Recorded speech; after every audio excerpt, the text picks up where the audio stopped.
ఉంటాయి. ఈ రెండు ఇంపార్టెంట్ టు కనెక్ట్ గవర్నమెంట్ వాళ్ళ ప్రాబ్లమ్స్ గవర్నమెంట్కి చెప్పి, తెలంగాణ గవర్నమెంట్ కానీ అటు ఆంధ్ర గవర్నమెంట్కి కానీ మేము చెప్పి వాళ్ళ సమస్యలు సాల్వ్ చేయించి ముందుకెళ్తాం.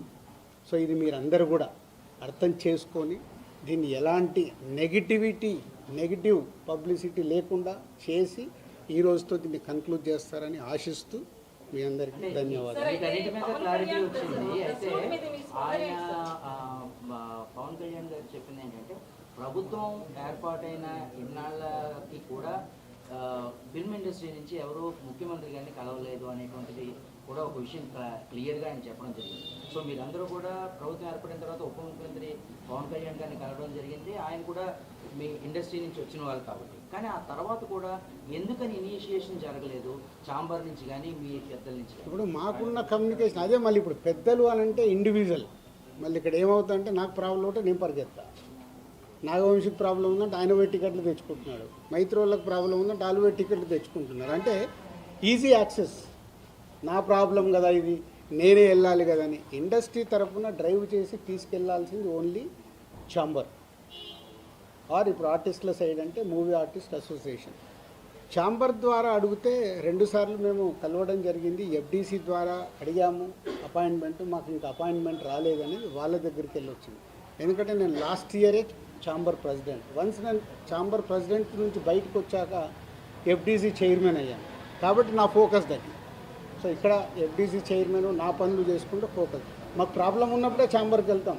ఇది నిజం, దీంట్లో ఏం అబద్ధం లేదు. మాకు ప్రాబ్లం లేకుంటే ఎవ్వరము ఆ ఈసీ మీటింగ్కి వెళ్ళి అటెండెన్స్ వేసి బయటకు వచ్చేస్తాం.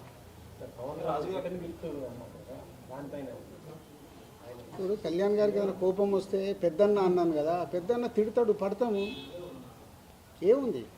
వాళ్ళ హర్ట్ అయ్యారు కళ్యాణ్ గారు, హర్ట్ అవుతే మమ్మల్ని తిట్టే అధికారం వరకు ఉంది కదా, అట్లా ఆలోచిద్దాం. కళ్యాణ్ గారి గురించి నేను 22 ఏళ్ళ నుంచి చూసిన. ఆయన కోపం వచ్చినప్పుడు ఆయన కోపపడేలాగా ఎపిసోడ్ జరిగింది, కానీ వారి సినిమానే టార్గెట్ చేశారనేది ఒక నెగిటివ్గా వారి దగ్గరికి వెళ్ళింది. అది కాదు ఇది ఇక్కడ జరిగింది. June 1 థియేటర్లు బంద్ అని మీరందరూ హెడ్లైన్స్ ఇవ్వడమే మేజర్ ప్రాబ్లం. అక్కడే ఒక సమస్య అండి. అక్కడే ఒక సమస్య. ఛాంబర్ సరిగ్గా ఎఫిషియన్సీగా రెస్పాండ్ అవ్వకపోవడం వల్లనే ఇది జరిగిందని మేమంటే దానికి మీ సమాధానం ఏంటి? నాకు తెలియదు కదా, నాకు తెలియదు. నేను ఇప్పుడు నీకు ఎలా నేను కన్క్లూజన్ ఇస్తాను?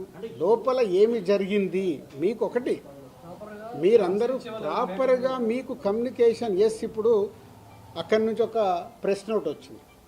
ఇప్పుడు ఏపీ గవర్నమెంట్ నుంచి మినిస్టర్ గారి దగ్గర నుంచి ఒక ప్రెస్ మీట్ వస్తే ఆ ప్రెస్ మీట్ ఎంత అందంగా ఉంది. మేము ఛాంబర్ కూడా అదే చెప్తాం, ఏదున్నా పేపర్ మీద ప్రెస్ మీట్ లాగా పంపించండి అని. అక్కడ ఉండే 20-25 మంది బయటకు వచ్చి ఎవరికో తెలిసిన వాళ్ళకు ఒక న్యూస్ కమ్యూనికేట్ చేస్తారు. లోపల ఏం జరిగింది తెలుసా ఇది అని, అది హైలైట్ అవుతుంది. వెనకాల జరిగిన స్టోరీ లేకుండా ఓన్లీ క్లైమాక్స్ చెప్తేలా సినిమా అర్థం కాదు కదా. ఓన్లీ క్లైమాక్స్ ఒకటి వింటే సినిమా అంతా చూస్తే కదా. నేను అందుకే లోపల ఉన్నాను కాబట్టి చెప్తున్నాను. ఇది చెప్పడానికే ఈరోజు నేను ప్రెస్ మీట్ పెట్టింది. లోపల ఏం జరిగింది, ఈ ఎపిసోడ్ ఎలా స్టార్ట్ అయింది, ఎవరి దాళ్ళు భుజాలు తడుముకుంటున్నారు, నాకెందుకు. థియేటర్లు బంద్ లేదు అని ఛాంబర్ వెంటనే ప్రతిస్పందించిన ఇంతవరకు నేను అదే కదా చెప్తా ముందు. అంటే అక్కడ ఎగ్జిబిటర్స్ ఒకలాగా ఉన్నారు, ప్రొడ్యూసర్స్ ఒకలాగా ఉన్నారు, డిస్ట్రిబ్యూటర్స్ ఒకలాగా ఉన్నారు. ఛాంబర్ ఏం చూస్తుంది, ఛాంబర్కి అక్కడ లెటర్లో క్లియర్గా ఉంది, కమ్యూనికేషన్ ఈజ్ ఇంపార్టెంట్. వాళ్ళు చేసుంటే ఇవి చర్చలు జరుగుతున్నాయి, చర్చలు ఫలించకుంటే ఇది అండర్లైన్, చర్చలు ఫలించకుంటే వాళ్ళు థియేటర్లు మూసుకుంటామంటున్నారు. ఇది ఎక్కడుంది? June 1 థియేటర్ బంద్, June 1 ఇదే. రాజుగారు రెండు డౌట్స్ అండి. ఇండస్ట్రీలో మాట్లాడుకోవాలి 2 క్వశ్చన్లు అడుగుతాను, మీకు ఇబ్బంది లేకపోతే అడగండి. ఉపయోగపడేది ఉంటే అడగండి, కాంట్రవర్షియల్ పాయింట్స్ అడగండి. లేదండి, ఏంటంటే సెక్టార్ చైర్మన్ రాంప్రసాద్ గారి చేత మీటింగ్ పెట్టించింది దిల్ రాజు గారే అని చెప్పి ఒకటి. రెండోదేమో రెండో మీటింగ్ జరగగానే శిరీష్ గారు బయటకు వచ్చి ఇక్కడ ఏదన్నా మాట్లాడుకోనివ్వండి, బట్ June 1 నుంచి బంద్ ఉంటుంది, అది తెలంగాణ మాట, సునీల్ గారి మాట, సురేష్ మాట ఒకటే అని అన్నట్టు.